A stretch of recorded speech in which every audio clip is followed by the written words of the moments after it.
Students, this is again Dr. Kumar Jain from Government Law College, Assistant Professor, Bikaner. Let's start with a new act, and that is Hindu Adoptions and Maintenance Act 1956. यह अधिनियम इसलिए important है कि exam के point of view से काफी simple है और अडॉप्शंस में I am talking about government law college Bikaner. और यदि आप अडॉप्शंस एक अलग पढ़ लें और भरण पोषण और साथ में पढ़ लें तो एक क्वेश्चन आपको अडॉप्शंस में मिल जाता है और मेंटेनेंस का यानी कि भरण पोषण का एक क्वेश्चन मिलता है। यदि इसका आज इंट्रोडक्शन देखें तो what is it, let's start. Hindu adoptions and maintenance act 1956। This is Hindu first word, adoption second word and maintenance, और ये 1956 में आए। यह जो अधिनियम है वह 21 दिसंबर 1956 को लागू हुआ। यह धारा इसलिए इंपॉर्टेंट है, आई एम स्पेसिफाइंग इट, क्योंकि यह कभी कभी आपको आरएस में कभी कभी छोटे वाले क्वेश्चंस में मार्क करने के लिए आता है, यानी कि ऑप्शनल ऑब्जेक्टिव। और यह इसलिए भी इंपॉर्टेंट है कि कहीं रिसर्च में जब गार्जियनशिप पढ़ते हैं तो यह इस अधिनियम की ये जो डेट है ये काफी इंपॉर्टेंट है, और वैसे भी हर अधिनियम की डेट याद होनी चाहिए। तो 21 दिसंबर 1956 को यह अधिनियम लागू हुआ। अब इसमें दो पार्ट्स हैं, अडॉप्शंस और maintenance. This is very important, see this is S, fine, English medium के लिए ये अडॉप्शंस एस, अडॉप्शंस, और हिंदी में हो जाएगा दत्तक तथा भरण पोषण अधिनियम 1956। यदि इस अधिनियम ये बैरेट को खोला जाए तो यह अधिनियम दो पार्ट में। चैप्टर 1 प्रिलिमिनरी हो गया, चैप्टर 2 वह दत्तक से संबंधित है, यानी कि धारा 5 से 17 यह जो अधिनियम है धारा 5 से 17 वह दत्तक संबंधी प्रावधान से संबंधित है।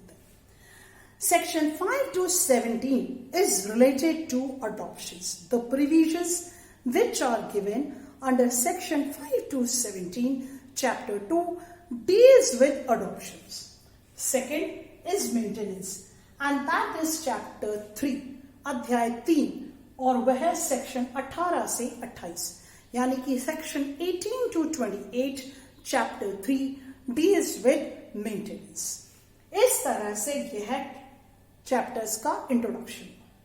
अब यदि धारा चालू करें तो सेक्शन 1 जो है वह शॉर्ट टाइटल है इसे। Section 2 application of the act. Every act of Hindu law, that is I am talking about the चार अधिनियम है, एग्जैक्टली जो सिलेबस में दे रखे हैं अम्बेडकर वाले में, ये जो 4 अधिनियम है इनका एप्लीकेशन ऑफ एक्ट किस धारा में यह भी याद होना चाहिए। तो section 2 application of the act, यानी कि यह अधिनियम किन पर लागू होता है, यह अधिनियम हिंदुओं पर लागू होता है। और इसका मतलब यानी कि एक हिंदू कौन है, यह एक क्वेश्चन बनी गया। सेक्शन 3 यह परिभाषाओं से संबंधित है, यानी कि डेफिनेशंस से संबंधित है। और यदि इसमें देखा जाए तो जो सेक्शन 3 है वह 3 उसमें दे रखा है, ABC। इसका section 3B is important, section 3C is again important. Section 3B is defining maintenance, that maintenance includes what, question mark, maintenance includes what is exactly defined under section 3B। जो धारा इस अधिनियम की हिंदू दत्तक तथा भरण पोषण अधिनियम 1956 की धारा 3B, देखिए आप हिंदी में भी लिख सकते हैं, अगर आप चाहें तो हिंदी में क ख ग भी लिख सकते हैं, लेकिन शायद सेक्शन 3B यदि याद रहे तो वो ज्यादा आपको जो सहूलियत लगे। ये मैंने पूर्व की वीडियोस में भी कहा है, क ख ग, ठीक। तो सेक्शन 3B भरण पोषण से संबंधित है, और सेक्शन 3C माइनर से संबंधित है, यानी कि अप्राप्त हुए। अब देखते हैं कि मेंटेनेंस इंक्लूड्स व्हाट। यदि मेंटेनेंस इंक्लूड्स है तो देखिए सिंपल यदि रोटी कपड़ा मकान और साथ में मेडिकल ट्रीटमेंट। तो पहले देखते हैं कि सेक्शन 3B कहता क्या है। Section 3B includes provisions for food, clothing, residence, education. 3 तो आपको हो गया रोटी कपड़ा मकान। जो चौथा है वो इंपॉर्टेंट है, यानी कि एजुकेशन, और हिंदी में हो जाएगा शिक्षा। यदि हिंदी में देखें तो भोजन, वस्त्र, आवास और शिक्षा। और 5वां यदि इंपॉर्टेंट है तो इसमें 5 हो गए, मेंटेनेंस में 5 शब्द हो गए। पहला हो गया क्या? Food, clothing, residence, education and medical treatment.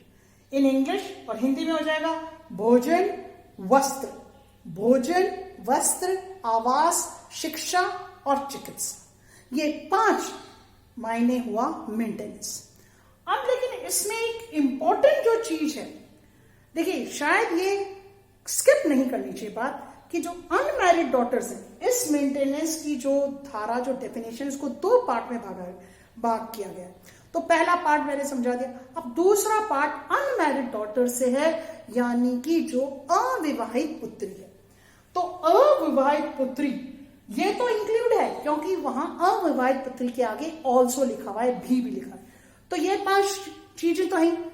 साथ में reasonable expenses of an incident to the marriage, यानी कि यदि अविवाहिता पुत्री है तो उसका, यदि उसकी दशा में उसके विवाह के युक्ति और प्रासंगिक व्यय भी आते हैं। यह दोनों चीज मेंटेनेंस कहलाए। तो एग्जाम पॉइंट ऑफ व्यू से यहां पे कंपटीशन के लिए इंपॉर्टेंट है, क्योंकि कई बार ऑब्जेक्टिव्स में आते हैं और वह जब 4-5 उसके क्लॉजेस होते हैं तो आपको ये ऑप्शंस होते हैं, तो आपको ये समझना चाहिए कि ये भी साथ में इंक्लूड है। तो अनमैरिड डॉटर का जो एक्सपेंसेस है विवाह से संबंधित, वह भी मेंटेनेंस में इंक्लूडेड है। अब नेक्स्ट जो डेफिनेशन है वह है माइनर। देखिए यहां माइनर है, यानी कि अप्राप्त व्यय। शब्द है अप्राप्त व्यय। अगर आपको कभी अप्राप्त व्यय नहीं याद रहे, प्लीज, इंपॉर्टेंट वर्ड इज अप्राप्त व्यय। मैं एग्जाम पॉइंट ऑफ व्यू से गवर्नमेंट लॉ कॉलेज बीकानेर के स्टूडेंट्स के लिए बोल रही हूं, तो अवैस्क लिख सकते हैं, लेकिन शब्द इंपॉर्टेंट इज अप्राप्त व्यय, क्योंकि अप्राप्त व्यय थोड़ा सा ऐसा भारी वर्ड है तो शायद आपको याद नहीं रहे। तो गलत तो अवैस्क नहीं है, लेकिन सही भी, उपयुक्त भी नहीं है। तो सही शब्द, क्योंकि जो संसद ने यूज किया वही डेफिनेशन में पूछा जाएगा। तो डेफिनेशन पॉइंट ऑफ व्यू से, इसीलिए मैंने आज ये वीडियो इसीलिए डेफिनेशन पे थोड़ा पर्पसफुली लिखा है कि अप्राप्त व्यय, लीगल टर्मिनोलॉजी थोड़ा सा ध्यान रखें स्टूडेंट्स प्लीज। अप्राप्त व्यय ही सही उपयुक्त शब्द है। तो माइनर की जो डेफिनेशन है वह क्या है? It means a person who has not completed his or her age of 18 years, यानी कि जिस व्यक्ति ने 18 वर्ष की आयु पूरी ना की हो। तो व्यक्ति में दोनों आगे, मेल और फीमेल, इसलिए यह माइनर हुआ। लेकिन यदि अनमैरिड डॉटर है तो उसकी जब तक की विवाह, ये ध्यान रखें। तो माइनर, मेंटेनेंस, ये 2 M, मेंटेनेंस और माइनर, ये 2 डेफिनेशंस आज आपको यहां समझाई गई। इस तरह से ये डेफिनेशंस बहुत इंपॉर्टेंट है, क्योंकि जब बड़ा क्वेश्चन करते हैं वहां डेफिनेशन नहीं पूछी जाती, लेकिन यदि आप थोड़ा सा बड़ा क्वेश्चन करते हैं, क्योंकि अब आप अंबेडकर से जुड़ जाएंगे, गवर्नमेंट लॉ कॉलेज बीकानेर वाले बच्चे बड़ा क्वेश्चन करते हैं, तो इंट्रोडक्शन में उन डेफिनेशंस को, क्योंकि आप बार बार में इंट्रोडक्शन कंक्लूजन एक सा आपका हो जाता है, तो इंट्रोडक्शन में कोशिश करें, यदि क्वेश्चन पूछा जाता है मेंटेनेंस से संबंधित तो आप उस डेफिनेशन को वहां लिख दें, और यदि अडॉप्शन में पूछा जाता है या मेंटेनेंस में पूछा जाता है तो माइनर तो लिखा ही जाएगा। इस तरह से क्वेश्चन थोड़ा सा भारी, क्वेश्चन अच्छा बन जाता है कि आपने रेलेवेंट चीज को इंट्रोडक्शन में दिया है। क्योंकि आपने पढ़ी है। देखिए, थोड़ा सा ये कोशिश करें कि आप उन चीजों को साथ में लिखने की कोशिश करें जो आप उस बेयर एक्ट में ऑलरेडी पढ़ चुके हैं।